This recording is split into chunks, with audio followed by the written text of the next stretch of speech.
Mark, I'm Eva, and my Chinese name is Huang Yiqing. My school number is 49, and I'm a freshman at NCUE. The speech is how to revive a neighborhood with imagination, beauty, and art. The speaker is Theaster Gates. I am a potter, which seems like a very humble vocation. I know a lot about pots. I've spent about 15 years making them.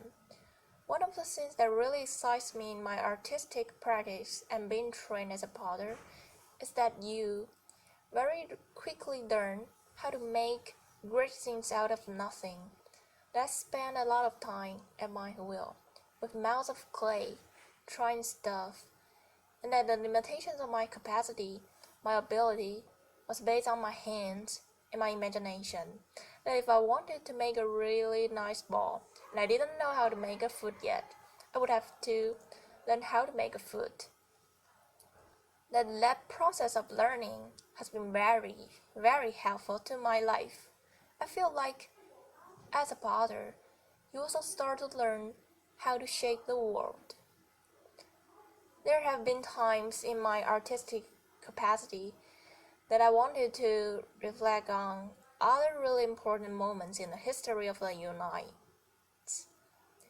US, the history of the world, where tough things happened. But how do you talk about tough ideas without separating people from that content? Could I use art like these old, discontinued firehouses from Alabama to talk about the complexity of a moment of civil rights in the 60s? Is it possible to talk about my father and I doing labor projects? My dad was a roofer, construction guy. He owned small businesses, and at 80, he was ready to retire, and his tar kettle was my inheritance. Now, a tar kettle doesn't sound like much of an inheritance. It wasn't. It was stinky, and it took up a lot of space in my studio.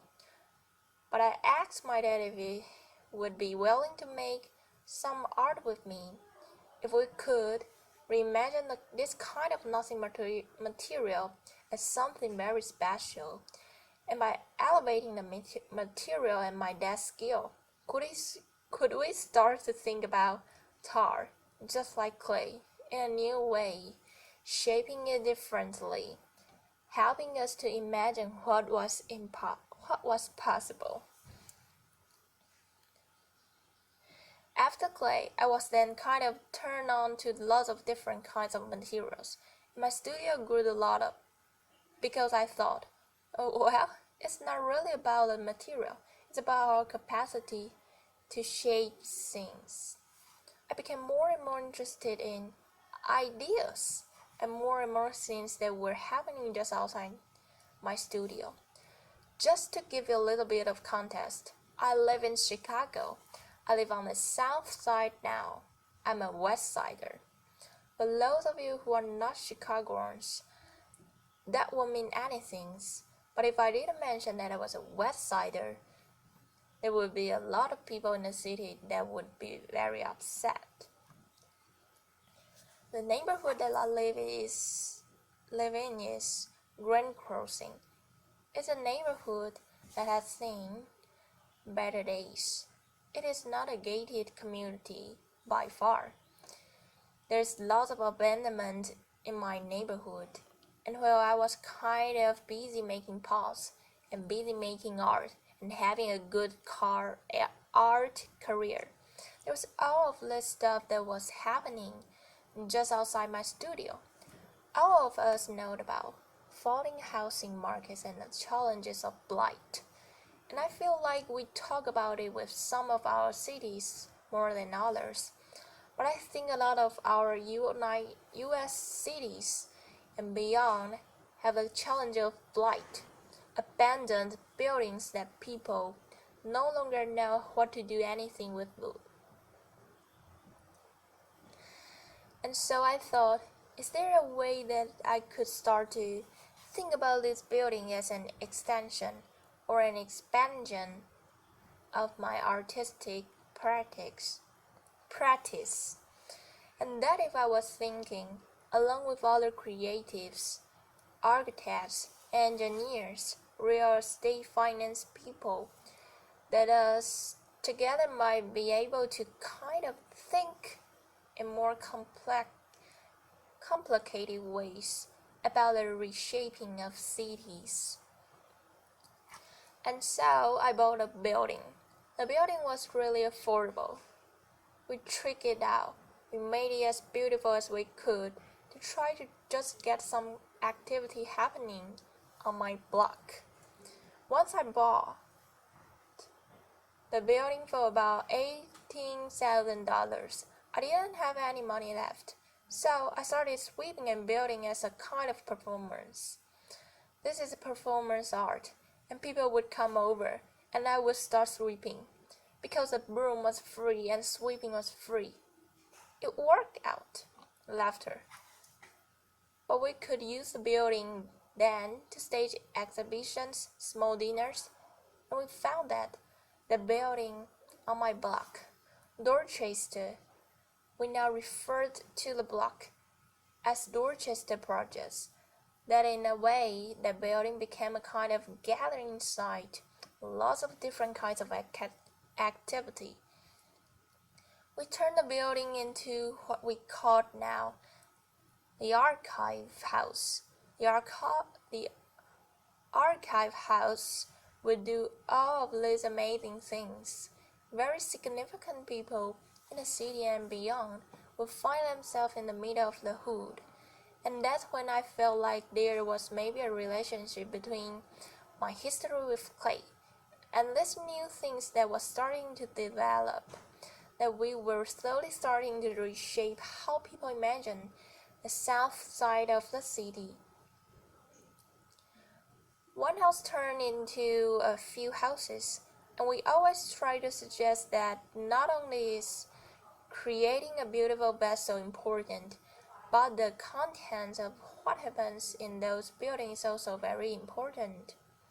So we were not only thinking about development, but we were thinking about the program, thinking about the kind of connections that could happen between one house and another, between one neighbor and another.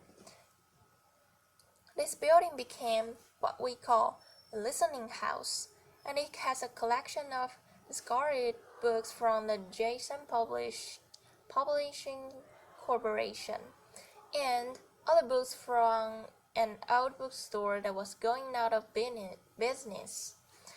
I was actually just wanting to activate these buildings as much as I could, with whatever and whoever would join me.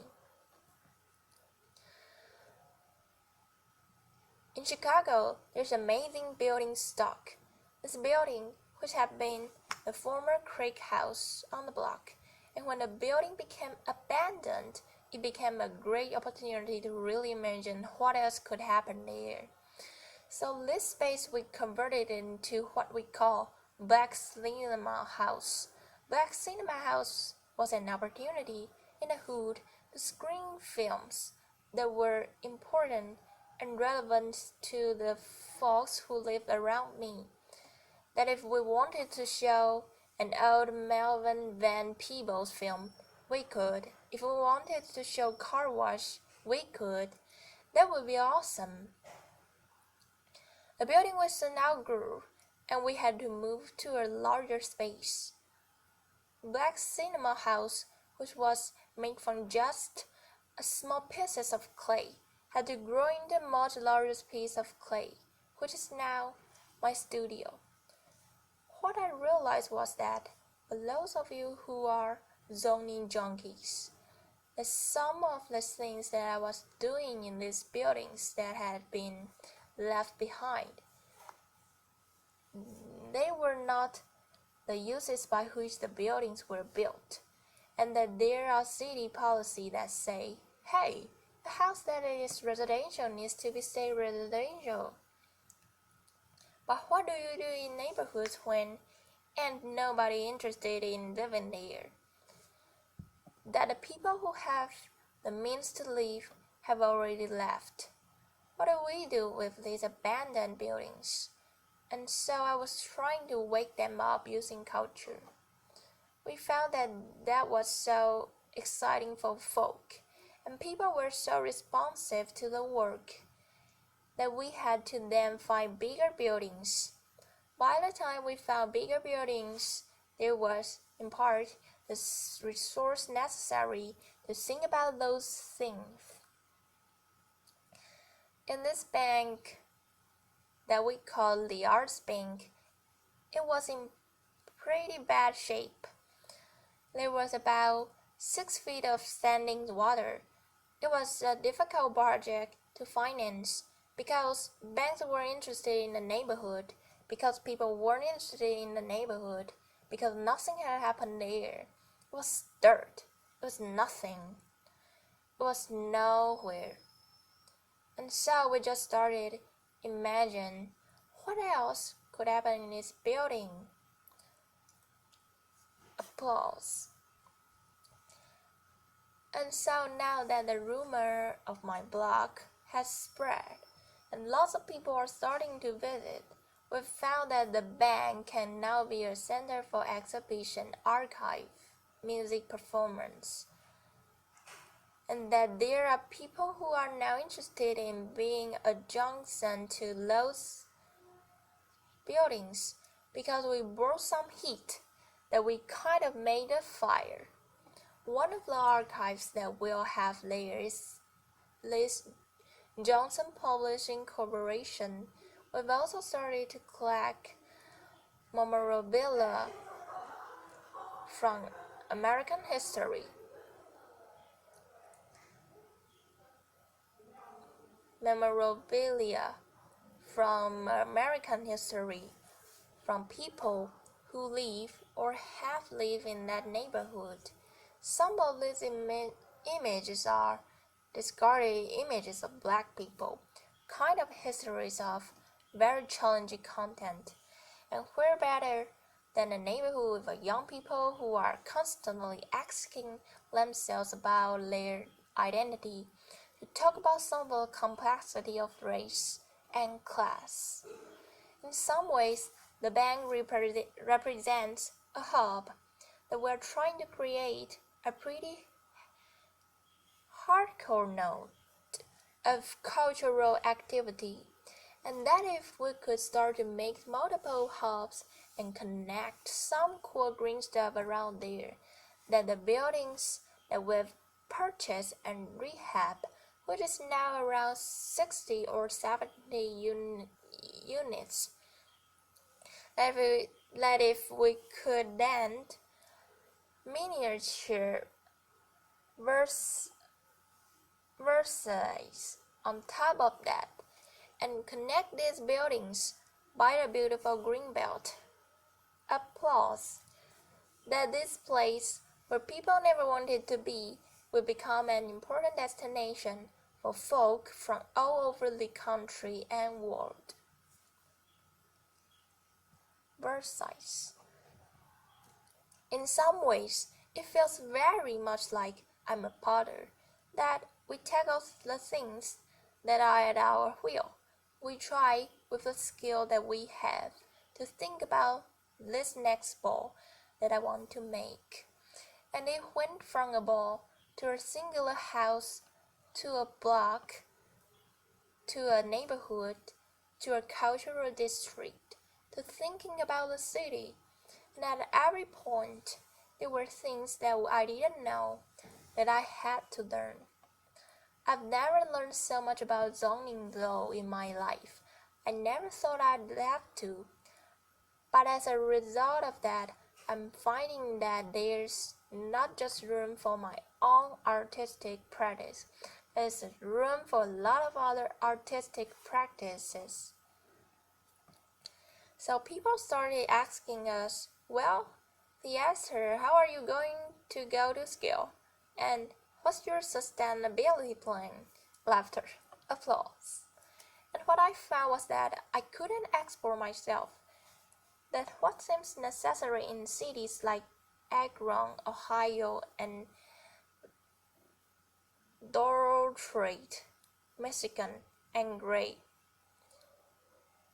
Indiana, is that there are people in those places who already believe in those places, that are already dying to make those places beautiful, and that often those people who are passionate about a place are disconnected from the resources necessary to make cool things happen, or disconnected from a contingency of people that could help make things happen. So now we're starting to give advice around the country on how to start with what you got, how to start with the things that are in front of you, how to make something out of nothing, how to reshape your world at a wheel or at your block or at the scale of the city. Thank you so much. Applause. June Cohen. Thank you. So I think many people watching this will be asking themselves the question you just raised at the end. How can they do this in their own city? You can explore yourself. Give us a few pages out of your playbook about what someone who is inspired about their city can do to take an project like yours. Theaster gates. One of the things I've found that's really important is giving thought to not just this kind of individual project, like an outhouse, but what's a relationship between an outhouse, a local school, a small bodega, and is there some kind of synergy between those things? Can you get those folk talking? I've found that in cases where neighborhoods have failed, they still often have a pulse. How do you identify the pulse in that place? The passionate people, and then how do you get folk who have been fighting, slugging for 20 years, re-energized about the place that they live? And so someone has to do that work. If I were a traditional developer, I would be talking about building alone and then putting a for lease sign in the window. I think that you actually have to curate more than that. That there's a way in which you have to be mindful about what are the business that I want to grow here. And then, are there people who live in this place? Are there people who live in this place who want to grow those businesses with me? Because I think it's not just a cultural space for housing. There has to be the recreation of an economic core. So thinking about those things together feels right. It's hard to get people create the spark again when people have been slugging for 20 years. Are there any methods you found that have helped break through?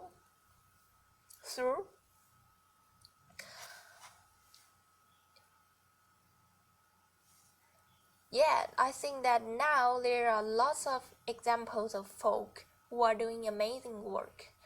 But those methods are sometimes like when the media is constantly saying that only violent things happen in a place, then based on your skill set and the particular context, what are the things that you can do in your neighborhood to kind of fight some of that?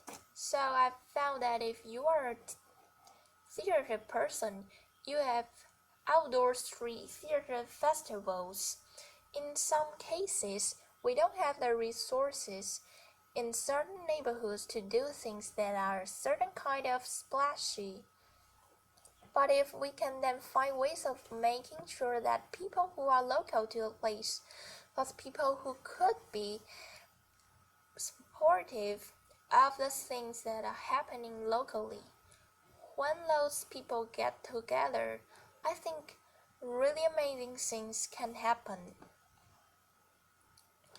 So interesting.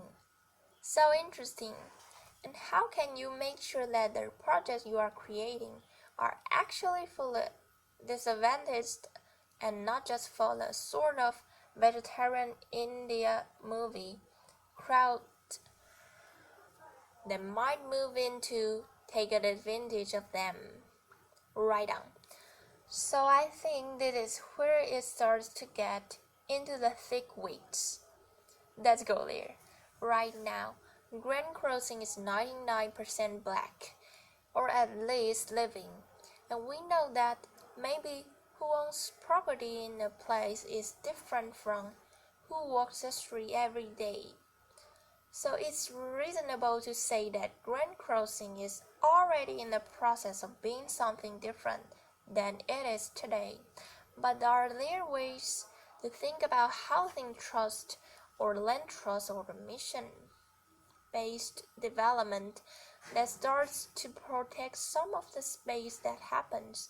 Because when you have 7,500 empty lots in the city, you want something to happen there, but you need entities that are not just interested in the development piece, but entities that are interested in the stabilization piece. And I feel like often the developer piece is really motivated by the other work of a kind of neighborhood consciousness. The part doesn't live anymore. So how do you start to grow up important watchdogs that ensure that the resources that are made available to new folk that are coming in also distribute to folk who have lived in a place for a long time? That makes so much sense. One more question. You make such a compelling case for beauty and the importance of beauty and the arts. There will be others who would argue that funds will be better spent on basic services for the disadvantaged. How do you combat that viewpoint or come against it? I believe that beauty is a basic service. Applause.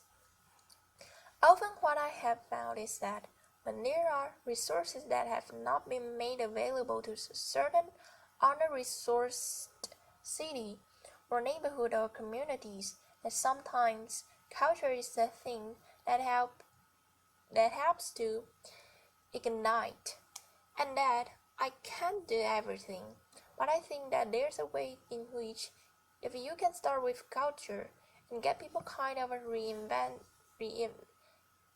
invested in their place, other kinds of adjacent amenities start to grow, and then people can make a demand that's a poetic demand, and the political demands that are necessary to wake up our cities. They also become very poetic. It makes perfect sense to me. Theaster. Thank you so much for being there with us today. Thank you. Theaster Gates. Applause.